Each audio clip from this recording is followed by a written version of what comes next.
invités avec nous chaque soir pour décrypter les mouvements de la planète marché. Nadège Dufossé est avec nous ce soir, la responsable de la gestion multi-active de Candriam. Bonsoir et bienvenue Nadège. Bonsoir Grégoire. À vos côtés, Jean-Jacques Friedman, le directeur des gestions déléguées de Vega IS. Bonsoir Jean-Jacques. Bonsoir Grégoire. Et Damien Charlet nous accompagne également, le directeur de la gestion sous mandat de Mandarine Gestion. Bonsoir Damien. Bonsoir Grégoire.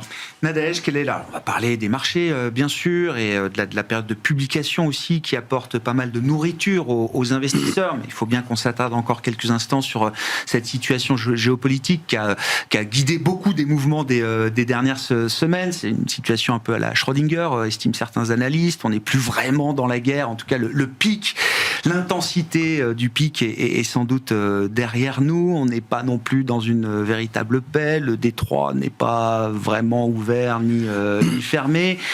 On reste dans une situation inconfortable. Ou quel est le degré de confort ou d'inconfort qu'on a encore vis-à-vis de cette situation sur les marchés, Nadège? Donc je pense que oui, vous avez évoqué les différents éléments. Alors concrètement, nous, on reste quand même un petit peu prudent au niveau actuel. On a pris en compte les bonnes nouvelles. La bonne nouvelle, c'est que l'escalade militaire, elle semble être derrière nous. Et donc, on est passé à une autre phase, qui est une phase où on devrait entrer en négociation. Après, concrètement, le détroit d'Ormuz, il est fermé. Ouais. Il n'est pas ouvert. Et il y a un blocus sur l'Iran. Et donc, les marchés ont assez naturellement, comme ils le font d'habitude, très vite intégré la partie des bonnes nouvelles, à savoir que l'escalade militaire, elle est un peu derrière nous. Mais le détroit étant toujours fermé, l'impact économique est là et le temps joue contre nous. Ouais. Et là, aujourd'hui, c'est la principale variable qui va commencer à jouer. Et ça explique ce que Pauline, finalement, décrivait précédemment. C'est-à-dire que la réaction des marchés aujourd'hui, elle est assez intéressante. On a un marché américain qui est en hausse, mais qui est tiré par une dynamique autre que celle de l'énergie. Et les marchés européens en légère baisse parce qu'ils commencent à intégrer quand même l'impact de ces prix d'énergie plus élevés sur leur économie. Ouais, cette variable temps, là, effectivement, qui est clé depuis le début du conflit, avec ce point, ce levier stratégique qui est Hormuz, qui déplace d'ailleurs la guerre du terrain militaire vers le terrain économique, Nadège. Vous dites ça joue contre nous, c'est-à-dire on reste quand même dans un risque potentiellement non linéaire. Ce qui est fascinant dans le marché, d'ailleurs, c'est quand on regarde les produits dérivés sur le pétrole, etc., on arrive à extrapoler un peu ce que pense le marché. Et c'est vrai que le marché nous dit que d'ici l'été, le détroit sera rouvert. En tout cas, qu'il y a peut-être 90% de chances que d'ici l'été, le détroit soit rouvert. Donc on est encore dans les clous de ce scénario de marché. Alors, il y a des choses qui, quand on les regarde, paraissent un peu effrayantes. Par exemple, se dire que la semaine prochaine, le dernier navire parti fin février sera arrivé. En Europe. Il est encore à venir. Moi, je pensais qu'il était déjà arrivé. Le dernier. Par contre, c'est vrai qu'en Europe, vous avez raison, c'était autour du 10 avril que les derniers bateaux sont arrivés. Donc après, admettant que le détroit rouvre, il va falloir à peu près peut-être 2 mois. Je pense dans la plupart des estimations pour normaliser l'intégralité de ce flux. Après, le marché, il va regarder à travers tout ça, c'est déjà ce qu'il est en train de faire. Mais le souci, c'est que le détroit n'est toujours pas ouvert. Ouais. Et que si d'ici mi-mai, il n'est pas ouvert, à un moment donné, on va tomber dans des vraies pénuries. Et là, on a quand même du mal. Et pour en parler avec nos économistes chez Candriam, on a du mal. Alors, sur les pétroles, on voit, on arrive, on essaye de mesurer. Sur les produits raffinés, c'est un peu plus compliqué. Ouais. Mais après, les différents effets de bord en cascade sont vraiment très difficiles à appréhender aujourd'hui. On sait que le monde agricole va être sans doute frappé assez durement par la question des intrants, des engrais, etc. Des engrais. Après, je pense que la plupart des engrais ont déjà été utilisés, donc c'est pour les prochaines récoltes que ça se posera probablement. Mais il y a énormément d'effets de bord qu'on commence à pressentir, y compris sur les semi-conducteurs, sur la production de cuivre. Il manque du sulfure. Il y a un déficit d'aluminium aussi. Enfin voilà, sur des métaux, sur des sous-composants. Et je pense qu'on va découvrir énormément de choses vu l'imbrication de toutes les chaînes de valeur. Et voilà. Donc, il y a encore des conséquences à venir qu'on n'a pas forcément intégrées, enfin que le marché n'a pas encore forcément intégrées. Alors, je comprends. Bon, le marché, encore une fois, peut passer à travers tout ça, si le détroit ouvre, même s'il faut 2 mois pour normaliser la situation. Après, le souci, c'est que c'est toujours pas ouvert et qu'on va commencer à entrer au mois de mai. Si c'est pas ouvert, dans une phase où on aura des vraies pénuries physiques. Voilà. Et là, on pourrait avoir un effet un peu plus négatif sur les marchés. Après, le risque de prix, le risque physique, comment vous regardez la situation, c'est-à-dire le rallye de soulagement qui a ramené les actifs risqués quand même au niveau qui prévalait avant le déclenchement du conflit, et cette situation qui reste à la fois incertaine et sans doute aussi inconfortable, Jean-Jacques. Je crois qu'il ne faut pas mélanger justement la résilience du marché et la résilience de l'économie. C'est-à-dire qu'au départ, on démarrait vers quelque chose qui était un peu borné en termes de durée. On savait que ça durait quelques semaines. D'ailleurs, pour que ça dure au-delà de 2 mois, il fallait l'aval du Congrès. Donc ça, c'était un peu une date limite. Mais ça n'a pas la résolution et les budgets qui ont changé n'ont pas été atteints quand même. Donc la sortie est assez moyenne malgré tout. On a vu tous les errements, on a vu que ça durait un peu davantage que ce qu'on pouvait estimer. Il n'y a pas vraiment de résolution, ça prend du temps. Donc bien sûr qu'il y aura un impact économique. Il n'y a pas de voilà. Oui, mais on en discutait hier, parce que hier c'était les chefs économistes qui étaient là, mais un impact qui reste là aussi borné à ce stade, c'est-à-dire on a les projections de la BCE dans les scénarios, entre le scénario central et le scénario adverse, il y a effectivement un impact sur l'activité, un peu d'impact aussi sur l'inflation, mais on reste dans des écarts types normaux par rapport au scénario central qu'on avait en tête en début d'année. Alors, par rapport à ce que vous décriviez sur le fait que déjà il peut y avoir des impacts sur certains intrants, il y avait aussi la peur peut-être d'une surréaction des banques centrales traitant mal un problème de l'offre. Et d'ailleurs, avant finalement que l'Iran arrive à la table de négociation, ce qui a marqué une inflexion, c'est vraiment le discours de Powell qui a indiqué qu'il allait regarder, attendre éventuellement avant d'agir, parce que là, on avait peur qu'il y avait un peu une suranticipation. D'ailleurs, ça nous étonnait beaucoup d'anticiper 3 hausses de taux, donc d'avoir déjà un peu une réaction mécanique des banques centrales qui viendraient mettre un mauvais traitement sur déjà une difficulté. Donc là, on était un peu soulagés. Mais derrière ça, il y a peut-être quand même une forme de vérité. C'est-à-dire qu'on ne croyait pas, nous, par exemple, du tout de notre côté à 3 hausses de taux. On peut pour l'Europe, Europe, c'est ça. Oui. Par contre, cette année, on peut peut-être en avoir une, et je pense que les effets de second tour aussi, c'est au moment des négociations, par exemple, salariales de fin d'année, on voit qu'il peut, là, déjà, il y a l'Allemagne, alors la France, on n'a pas beaucoup de moyens, mais on voit en Allemagne qu'il y a déjà des chèques de restitution, de 1000 euros, etc. Donc, on voit bien qu'il peut y avoir quelques effets de second tour, et peut-être que les 2 hausses qui étaient pressées trop rapidement peuvent survenir aussi en 2027. Donc, je pense que résilience du marché, encore résilience, c'est qu'il revient en gros à 0+, par exemple, sur le marché européen. Il y avait matière à plus que ça, peut-être en ce début d'année. Parce qu'il y avait à la fois les plans de relance. Et là, on voit que finalement, les plans de relance en Allemagne continuent, mais qu'elle a baissé, elle a divisé par 2 sa croissance pour 2026. Il y a un vent contraire qu'il faut intégrer. Il y avait aussi le One Big Beautiful Act aux États-Unis qui aurait dû aussi tourner à plein. Et il y avait, alors ça c'est du côté numérateur, et du côté dénominateur, on espérait des taux peut-être un peu plus bas, quoi. Et là, ils sont un peu plus élevés. Donc, le potentiel de hausse de cette année, il a quand même été impacté. Donc, on pouvait revenir un peu à la case départ en passant outre, en se disant que le point de focalisation, il y avait beaucoup de gens short, donc ils rachetaient un peu leur position, notamment des hedges. Il y avait le fait que sur les résultats, ils n'allaient pas être encore fortement impactés là, parce qu'avec 2 mois sur 3 des résultats du T1.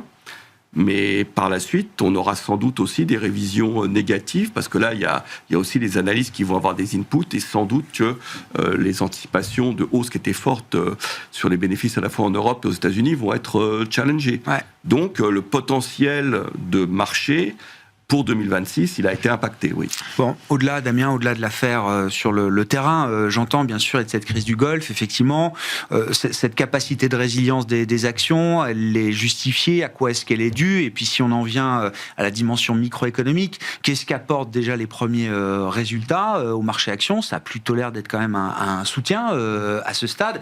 Et qu'est-ce qu'on peut dire du fait que, effectivement, y compris pendant cette crise du Golfe, les révisions à la hausse des perspectives bénéficiaires ne se sont pas arrêtées? Oui, alors les révisions à la hausse des perspectives bénéficiaires, c'est un des sujets et un des arguments utilisés par les plus boules pour dire qu'il faut encore acheter le marché. Maintenant, je suis d'accord avec ce qui a été dit, c'est-à-dire que l'impact sur les bénéfices, il risque d'arriver dans les 6 derniers mois de l'année et pas aujourd'hui. Donc il y a un risque de ce point de vue-là.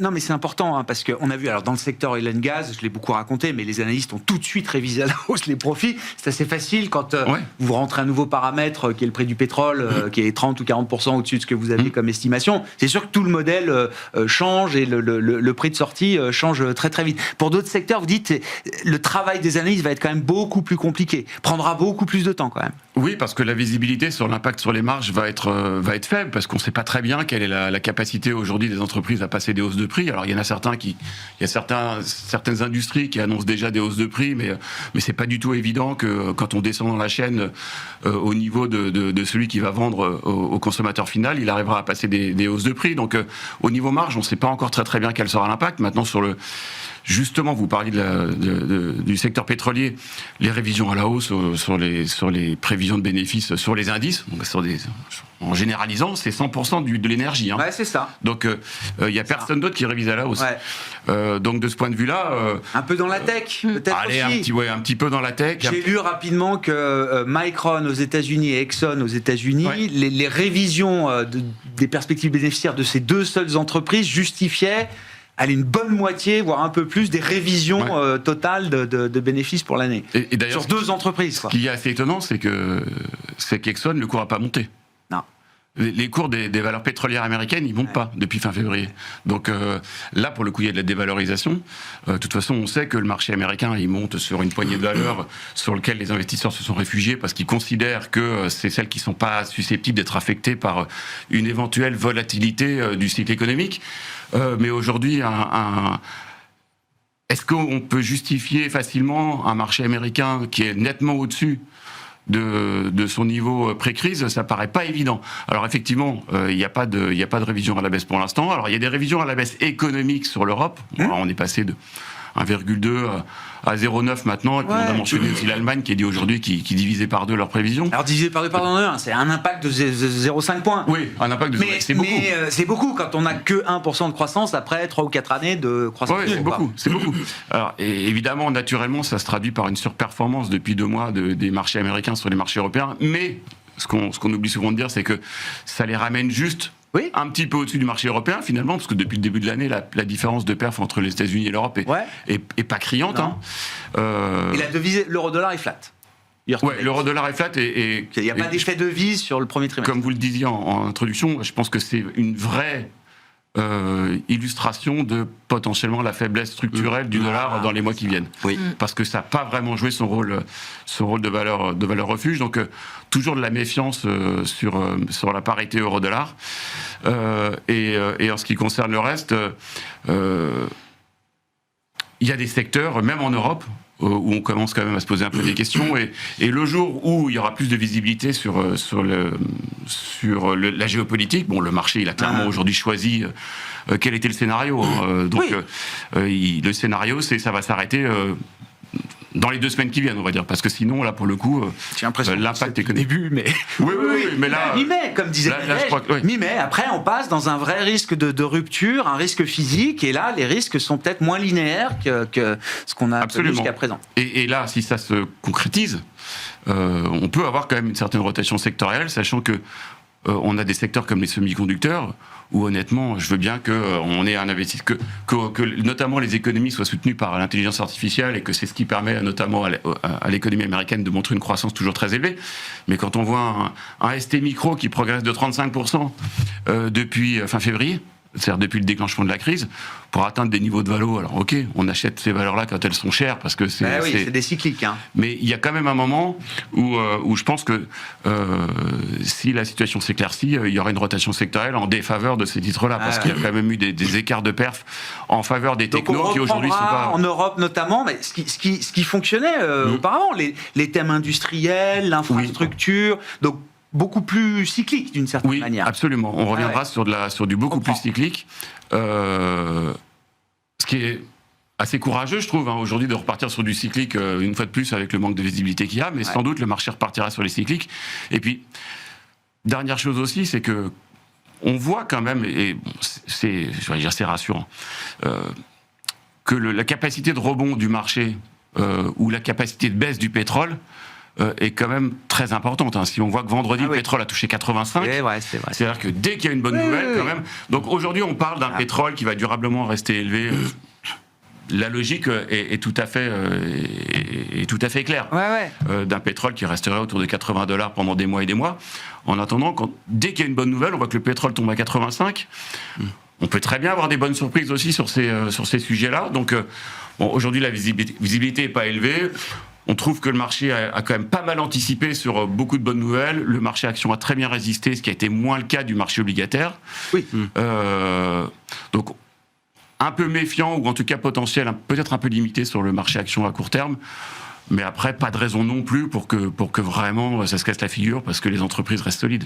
Nadège, avec quel schéma de marché en tête on repart après ce conflit? Est-ce qu'il faut repartir d'une page blanche, ou est-ce qu'on a envie de se raccrocher quand même aux idées, aux bonnes idées qu'on pouvait avoir quelques mois en arrière, avec quand même un paysage de marché qui était en train de s'ouvrir? Ça faisait tout au long de 2025, depuis le retour de Trump, beaucoup d'investisseurs, d'allocataires un peu globaux avaient plutôt envie de se projeter en dehors des États-Unis, quitter un peu le dollar, le monde du dollar, pour visiter l'Europe et les émergents. Et d'ailleurs, en termes de performance, le reste du monde arrivait à faire aussi bien, voire mieux que les marchés américains. C'était encore vrai sur les 2 premiers mois de cette année 2026, Nadège.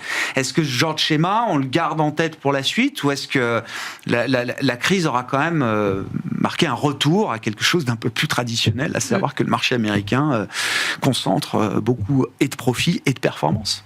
Alors je dirais oui et non. Et il y a également quelques conditions. Alors sur la tech, très rapidement, je pense que beaucoup de choses ont été dites, mais si on regarde le Nasdaq, fin mars était au niveau de fin juin l'année dernière. Ça veut dire qu'il n'avait pas bougé en 9 mois. Quand on voit la masse de bénéfices qui est dégagée en fait par la tech américaine, quelque part on mesure un peu la dépréciation. C'est-à-dire chaque mois où le Nasdaq où la tech américaine ne bouge pas en termes de prix, en fait, c'est autant de valorisation en moins. Donc oui, ça a rebondi de 15% depuis, donc c'est une partie qui est déjà à nouveau intégrée, mais il y a encore de la place.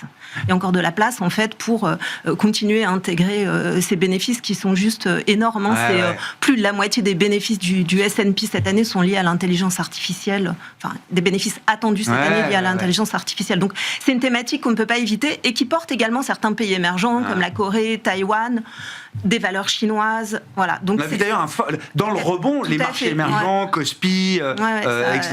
Ça a très bien fonctionné. Ont très bien performé. L'intérêt de cette crise, quelque part, a eu le mérite de voir les choses de manière peut-être un peu plus positive et constructive sur la tech et de prendre conscience, en fait, de cette dévalorisation du secteur technologique qui le méritait peut-être pas complètement. Je rappelle juste la perspective, c'est que la tech, en tout cas le groupe des Mag 7, ne faisait plus rien depuis l'automne dernier, depuis le mois d'octobre. Il y avait eu un pic du Nasdaq en octobre, et depuis, effectivement, plutôt le reste du marché qui surperformait par rapport à la tech, avec beaucoup de doutes sur les investissements, le retour sur investissement, la crise du logiciel, etc. Donc le thème était moins homogène, on va dire. C'est ça. Et en fait, le marché choisissait de voir le verre d'eau à moitié vide, maintenant peut-être à moitié plein. Voilà, c'est un changement de perspective du marché. Donc ça devrait se poursuivre tant que les capex, les investissements prévus par ces sociétés sont là et continuent à délivrer.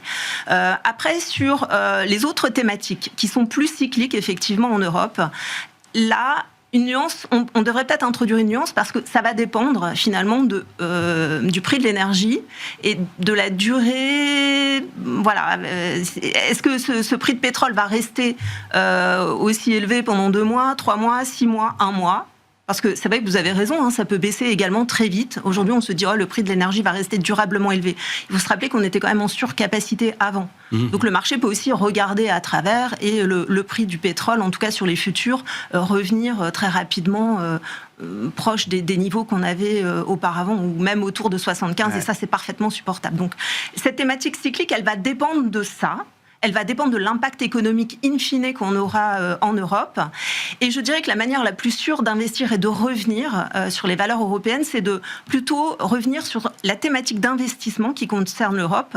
Donc il y a une thématique intelligence artificielle, il y a une thématique infrastructure, data center, etc. Mais il y a aussi une thématique défense. Bien sûr.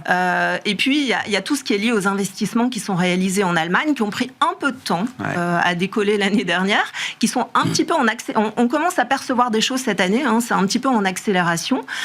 Et donc ça devrait se poursuivre. C'est plus du tout regardé par le marché. Quand on regarde le parcours des valeurs allemandes, alors ça a également rebondi depuis le point bas, mais ça avait repris un peu de retard. Donc oui, moi, en Europe, plutôt que de revenir sur les cycliques au sens large, plutôt sur ce qui bénéficie des investissements. Cette logique d'investissement. Voilà, cette logique d'investissement. Là aussi, c'est les dépenses et les capex. Il faut suivre les capex. Tout à fait. Sur la tech aux États-Unis et en Europe peut-être de manière un peu plus large.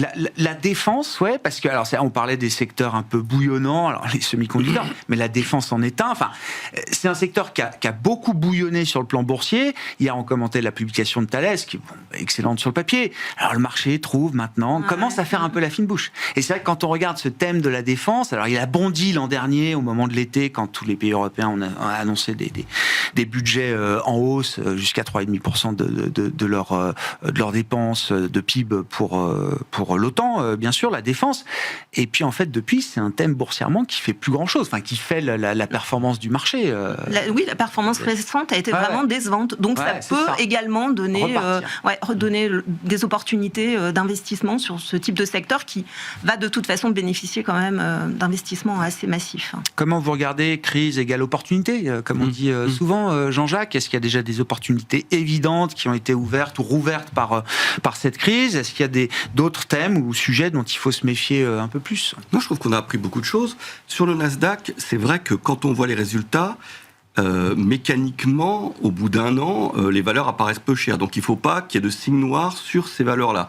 Le signe noir, ça pouvait être l'émergence de DeepSeek, ça peut être une obsolescence finalement plus rapide des investissements. Donc pour ceux qui payent, in fine, notamment les Max 7, c'était ça un peu le danger. Et là, un des éléments importants, ça a été justement de montrer que ces groupes, alors c'était Amazon, c'est Alphabet, ont pu prendre des participations dans des boîtes comme Anthropic, qu'ils ont extrêmement bien valorisé. Donc ça, c'est rassurant pour ces boîtes-là. Donc des investissements de 10 milliards sont multipliés par 10 en peu de temps, finalement. Donc pour Amazon, ça a été quelque chose, par exemple, qui a été perçu favorablement. Positivement, Voilà, positivement. Donc ça, c'est un point. Sur le dollar, je rejoins tout à fait ce qui a été dit, c'est-à-dire que par rapport à ce qu'on vivait en début d'année, où il y avait vraiment le fait que ce soit des pays, des banques centrales, il y a le sentiment que le maximum de pouvoir des États-Unis a été dépassé, atteint dans sa lutte avec la Chine, et que alors que les indices dans le monde, les valeurs américaines représentaient 40% il y a 15 ans, et qu'elles sont montées à 2/3, le sens de l'histoire, c'est que ça se dégonfle aussi, et que ça laisse place aux émergents, d'un point de vue même démographique, et à l'Europe. Donc ça, c'est aussi un thème, je crois, très porteur. Donc, structurel. Donc nous, dans les deux idées qu'il y avait, c'était que on privilégiait justement l'Europe et les émergents au détriment des US, mais quand il y a la crise, par définition, il y a l'autonomie pétrolière et autres, et le lien dollar-pétrole. Donc là, à ce moment-là, on se remet sur les valeurs américaines, etc. Mais c'est une parenthèse. C'est une parenthèse. Après, on recouvre justement le risque de change sur les valeurs US qu'on a, et on reprivilégie de nouveau. Alors, par rapport à une consommation faiblard aussi, les industries et les capex au détriment de la consommation. Et sur les émergents, on voit bien qu'il y a à la fois, je dirais, l'intelligence, l'IA, etc., pour des pays comme la Corée, Taïwan, que vous évoquiez, qui, elles, contrairement à la Chine, en plus, souffraient plus directement du pétrole. Du choc énergétique, diront. Oui. Et puis, de l'autre côté, il y a aussi tous les fournisseurs, l'Amérique latine, qui là offre vraiment aussi un terrain de jeu intéressant. Donc nous, il nous semble que c'est plus porteur de ce côté-là. Donc ça reste un monde ouvert. Le monde de l'investissement reste ouvert. Non, mais après les années de surconcentration et de surdomination du marché américain, on reste dans l'idée que le reste du monde peut connaître aussi des vents porteurs peut-être un peu structurels. L'exemple typique, c'est peut-être un cycle. Oui, l'exemple typique, c'est l'or, par exemple. L'or, c'est-à-dire que toutes les banques centrales, notamment qui achetaient de l'or, je ne dis pas qu'on ait une dédollarisation, c'est pas aussi marqué que ça, mais bien sûr que tout pays aujourd'hui aurait peur de l'extraterritorialité du droit américain et aurait peur de se faire saisir ses avoirs, etc. Donc ils privilégiaient l'or, et on voit bien que dès que finalement c'est un système de vase communicant entre l'or et le dollar. Je pense que l'élément, c'est vraiment le maximum de puissance politique américain qui est derrière nous. L'effet Trump, c'est l'apex qu'on a connu de la puissance, voilà. Et mécaniquement, et on le voit notamment sur la lutte, parce que derrière cette intervention aux États-Unis, il y a aussi une lutte sur l'énergie, sur les matières premières avec la Chine, et on voit bien que la Chine est gagnante dans beaucoup d'éléments. Et même le précaré, soi-disant, d'Amérique latine sur les matières premières au niveau des États-Unis, on voit bien que malgré des régimes politiques sur le papier favorables à Trump, les accords précédents passé avec la Chine continue à bien fonctionner, par exemple sur le lithium. Donc, non, je pense vraiment que le poids des États-Unis, voilà, alors ça se fait pas du jour au lendemain. Vraiment, c'est une tendance de long terme, oui. Ouais. Bon, vous le disiez tout à l'heure d'un mot, Damien. Alors, il y a la résilience des marchés actions, et puis il y a la souffrance continue des marchés obligataires, si je puis dire, en tout cas, qui n'ont pas recoupé leurs pertes totalement. Et on a l'impression qu'à chaque crise, on a des taux qui franchissent des paliers à la hausse, qu'on a du mal à refranchir à la baisse ensuite. Comment vous lisez cette situation ? Et dans l'univers fixed income, taux, crédit, est-ce que là aussi, il y a des opportunités quand même dans ces mouvements de marché ? Tout à l'heure, on mentionnait la problématique de passer les hausses de prix par les entreprises. Bon, si on part du principe que les entreprises passent des hausses de prix, à la limite pour elles, l'inflation, c'est peu douloureux. Oui. En revanche, quand vous êtes détenteur d'obligations, si les taux montent, les taux montent. Enfin, s'il y a de l'inflation, il y a de l'inflation, les taux montent, donc ça impacte vos investissements obligataires. Donc, il n'y a pas de mécanisme dans le marché obligataire qui permette de compenser une hausse des taux. Donc aujourd'hui, les taux d'intérêt sont plus élevés qu'au moment de la crise, au moment du déclenchement de la crise, et ne sont pas revenus. Simplement parce que l'interrogation sur l'inflation et sur le fait que la crise n'est pas terminée, donc que le pétrole reste à des niveaux trop élevés, ces interrogations, elles demeurent. Donc c'est normal, j'allais dire, que les taux d'intérêt n'aient pas encore reflué. Maintenant, si la situation est réglée dans les 2 prochaines semaines, normalement, on devrait quand même se calmer un petit peu sur le sujet de l'inflation, et les taux d'intérêt devraient recommencer à baisser. Ce qui fait que si ce scénario est le bon, effectivement, il y a des opportunités sur le marché obligataire, parce que aujourd'hui, vous achetez des obligations investment grade ou des obligations au rendement à des taux qui vous fournissent plus de rendement qu'il y a 2 mois. Ouais. Et il y a des taux qui sont plutôt pas mauvais, parce qu'on est sur les 5,5 sur du rendement et 3,5 sur l'investment grade. Donc, même si l'inflation monte, on est quand même sur des taux de rendement qui sont très élevés, et tout ça avec... C'est peut-être l'occasion de reverrouiller du rendement, là. Absolument, ouais. Absolument. Et tout ça avec, une fois de plus, des entreprises qui... alors les publications, on les a pas vraiment évoquées, mais des publications qui, globalement, dans l'ensemble, sont quand même pas si mauvaises que ça. Bon, alors... Il y a des entreprises qui ont plus de mal, le secteur du luxe, ça n'a pas été terrible la semaine dernière, mais le secteur du luxe, ils n'ont pas de problème bilanciel. Il survivra, oui. Oui, il survivra. Oui. Donc, on peut acheter des obligations correctement notées qui fournissent un bon rendement avec un risque de défaut qui est extrêmement faible. Donc aujourd'hui, pour le luxe, c'est un point intéressant. Le secteur du luxe, aujourd'hui, vous avez plus envie de le jouer sur la partie obligataire que sur la partie equity, par exemple. Alors, je vous avoue qu'en en détail, je connais pas je pense que le rendement d'un LVMH ne doit pas être terrible. C'est pas très d'accord. C'est pas très excitant. Ah non, à partir du moment où le risque est très très faible, le rendement est faible aussi. Donc il faut prendre un intermédiaire. Ah ouais. Mais effectivement, on peut loquer des très bons rendements sur l'obligataire aujourd'hui. Et ce qui permet, mais ce qui a été le cas déjà depuis 2022, d'avoir des portefeuilles diversifiés avec plusieurs moteurs de performance qui marchent. Ouais. Et le sujet de la diversification, on le réabordera peut-être sur la partie action, mais c'est vrai qu'on a parlé un peu des émergents, de l'Amérique latine, etc. Les dernières fois qu'on s'est vu, on avait parlé du Brésil. Oui. Ça continue de marcher très bien. Et le Brésil, ils sont gros producteurs de pétrole, ils ont une situation économique qui s'améliore, une inflation qui baisse, des taux qui vont baisser, un réal du coup qui commence à monter. Donc sur un Brésil, on est toujours... alors ça marche très bien, et ça marche bien au niveau action, mais ça marche bien aussi au niveau monétaire. Bien sûr. Ouais. Donc vous êtes gagnant sur les 2 tableaux. Donc typiquement, c'est des diversifications comme ça qui continuent d'être particulièrement intéressantes. Ouais. Dans l'univers crédit, taux, Nadège, comment vous regardez la situation ? Là aussi, partant de marchés qui étaient chers, hein, je parle du crédit, des spreads très serrés, des primes de risque quasi au plus bas historique. Ça, c'était le monde d'avant la crise du Golfe. Est-ce que les trous d'air des dernières semaines permettent effectivement, là aussi, de réinvestir plus confortablement sur ces marchés de crédit ? Je pense que si on regarde justement, les spreads de crédit on fait la même chose que les marchés actions. Les marchés actions ont progressé, les spreads de crédit se sont resserrés. Donc, si on achète les obligations aujourd'hui, c'est principalement sur l'argument de la duration, quelque part. D'accord. Donc, ça veut dire qu'on croit à un scénario dans lequel on passe à le point d'entrée, il est déjà passé, quoi, en fait. vous dites. Sur les spreads, oui. C'est ça. Après, ça veut dire, si on a toujours des rendements attractifs, c'est parce que les taux ont monté et qu'on pense qu'il y a une possibilité. Mais c'est la logique de portage. Voilà, c'est la logique de portage. D'accord. Mais là, vous gagnez effectivement si les taux reviennent un peu, c'est-à-dire si la situation se normalise. Donc, si on parie justement sur une normalisation de la situation, oui, ça vaut la peine d'acheter des obligations, crédits et gouvernementales, mais plutôt sur cet aspect peut-être de duration. Ouais. Jean-Jacques ? On voit, sur notre diamant obligataire, on voit beaucoup plus de flux sur les fonds de portage que... c'est la logique qui s'est installée maintenant. C'est-à-dire que les gens ne croient pas tellement à une décrue... les banquiers, les conseillers, sur une décrue finalement obligataire. C'est-à-dire qu'il y a quand même le fait que soit les entreprises arrivent à faire passer les hausses de taux et créer de l'inflation. Globalement, ils ne croient pas trop parce que par rapport à 2022, à ce moment-là, il y avait vraiment un appétit de consommation de la part des ménages qui a disparu. Et puis, il y avait un pricing power de la part des entreprises aussi à ce moment-là.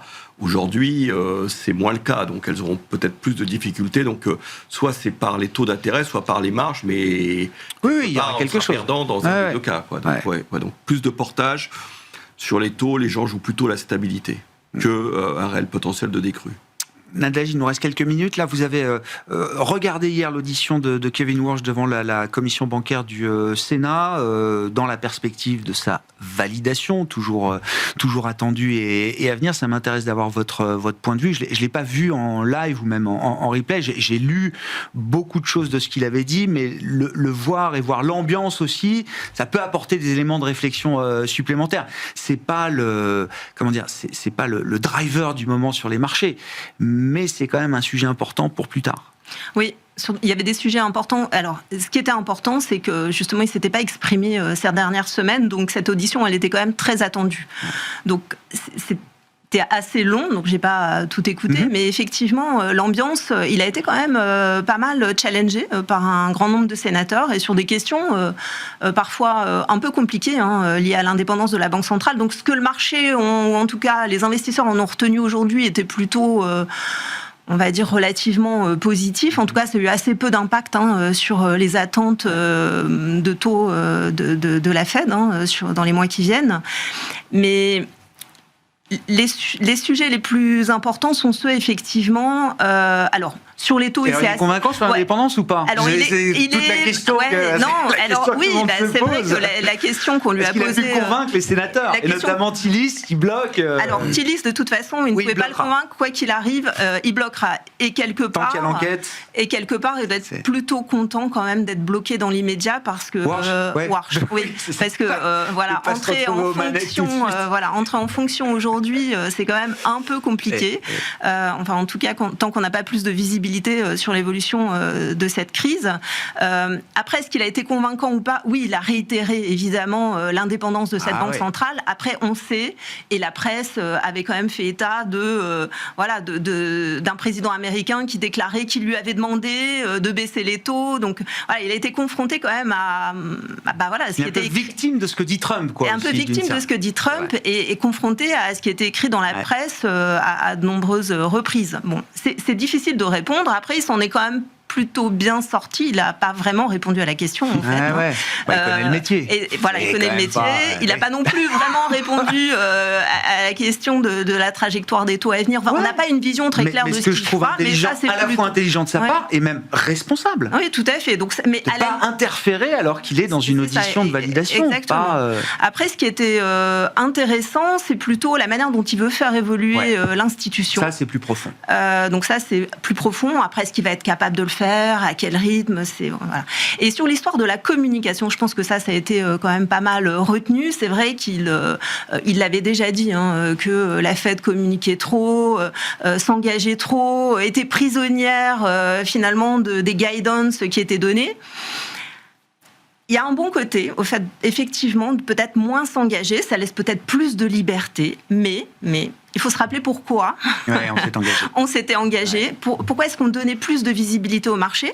C'était pour essayer d'avoir un peu moins de volatilité aussi, permettre aux investisseurs d'anticiper progressivement ce que la Fed allait faire, et c'est la même chose pour la BCE. Permet d'avoir une trajectoire un peu plus fluide, on va dire, sur les taux. Demain, s'il y a moins de communication, moins de rôle actif de la Fed, ça veut dire qu'il y a plus de surprises, peut-être plus de volatilité. La Fed devient vendeuse de volatilité au marché. Et donc, on peut vivre avec, il n'y a pas de souci. Pour nous, ça peut aussi offrir des opportunités, mais voilà, ça va être un mode de fonctionnement intéressant et différent. On a connu un monde où il n'y avait pas de forward guidance, où il n'y avait pas de conférence de presse toutes les 6 semaines, où les banquiers centraux appliquaient une forme de discrétion par rapport à leur prise de décision. Là, rapidement, en quelques secondes, Walsh, si ça n'a pas d'impact aujourd'hui sur le marché, c'est quand même une succession et un changement à la tête de la Fed important. C'est moins tranquille que la succession entre Ben Bernanke et Janet Yellen, par exemple. On va se rappeler que Powell il avait été nommé par Trump. Bien sûr. Mais la succession... honnêtement, je sais pas. Effectivement, on a vu des articles dans le FT disant que des proches disaient qu'il avait qu'il avait promis à Trump de faire des baisses de taux, et puis qu'après, il appliquerait la politique dont il est convaincu. C'est difficile à dire. Ouais. Est-ce que une partie de la faiblesse du dollar aujourd'hui, c'est pas justement lié au fait qu'on a assez peu de visibilité sur comment il va gérer la Fed et est-ce qu'il 12 quand même juste. C'est un consensus qui forme la décision. Oui. Il peut y avoir des votes, bien sûr, mais quand même, il a 11 autres personnes à son board à convaincre. Enfin, au moins la moitié. Disons que là, je parle purement à titre perso. Moi, j'ai le sentiment qu'il va être assez droit dans ses bottes, même si au début, il y aura peut-être un peu de volatilité, mais qu'après, on aura une politique monétaire qui sera adaptée aux chiffres économiques. 10 secondes, pas de rupture. Non, il lui laissera peut-être l'opportunité de baisser une fois les taux, justement, pour avoir l'air d'eux, mais derrière, l'institution prendra, je pense, son empreinte sur lui. On verra. Le marché nous dit que c'est pas impossible que la Fed puisse baisser une fois les taux d'ici la fin de l'année. Donc il a déjà un chemin presque balisé de son point de vue-là. Le politique avec Trump autour des élections de mi-mandat nous donnera beaucoup plus de volatilité que je pense. Quand même, Trump, c'était CNBC avant-hier ou hier, je sais plus. On lui parle de Walsh. Alors il dit déjà, la rénovation du building de la Fed, c'est 4 milliards, c'est 2,5 milliards. L'immeuble ne sera pas terminé avant la fin de l'année. Moi, je pense que Kevin devrait avoir un bureau à côté de lui-même à la Maison Blanche. Qui transgresse quoi, on ne sait plus. Mais enfin, je pense qu'il y aura plus de transgression là. Bon, merci beaucoup à vous trois d'avoir été les invités de Planète Marché ce soir. Nadège Dufossé, Candriam, Damien Charlet, Mandarine Gestion et Jean-Jacques Friedman, Vega IS.